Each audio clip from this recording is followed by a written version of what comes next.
সম্মানিত ৯ নং দক্ষিণ শিলমুড়ি ইউনিয়নবাসী, আমি যে রাস্তার মধ্যে দাঁড়িয়ে আছি এই রাস্তাটি শিলমুড়ি দক্ষিণ ইউনিয়নের ৭ নং ওয়ার্ডের ফলকামরি গ্রামের মধ্যখানে একটি অবহেলিত রাস্তা। এই রাস্তা সিটের মধ্যে ১২ ফিট আছে, কিন্তু বর্তমানে রাস্তা ছিল ২ থেকে ৩ ফিট। এখন আমরা এই ২-৩ ফিট রাস্তাকে মাটি দিয়ে ভরাট করে ১২ ফিটে উন্নতি করতেছি ইনশাআল্লাহ। এই রাস্তার কাজ সম্পূর্ণ হতে আগামী আরও ৮-১০ দিন সময় লাগবে।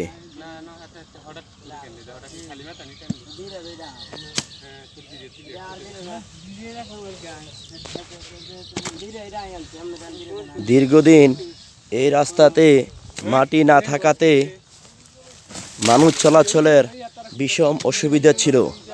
ইনশাল্লাহ এই রাস্তা মাটি দিয়ে ভরাট হয়ে গেলে মানুষ চলাচলের জন্য অনেক সুবিধা হবে।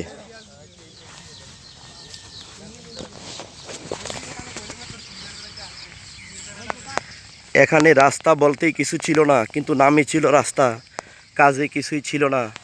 ইনশাল্লাহ এই রাস্তা এখন আমরা ১২ ফিটে উন্নতি করে নিচ্ছি।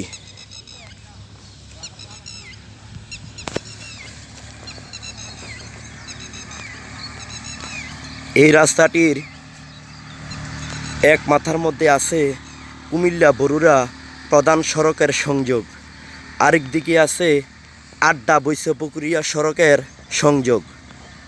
এখানে আগে ছিল ৩ রাস্তার মাথা, এখন এই রাস্তা চালুকরণ হলে ৪ রাস্তার মাথার সংযোগ হয়ে যাবে। সকল গ্রামের মানুষ এই রাস্তা দিয়ে চলাচল করতে পারবে।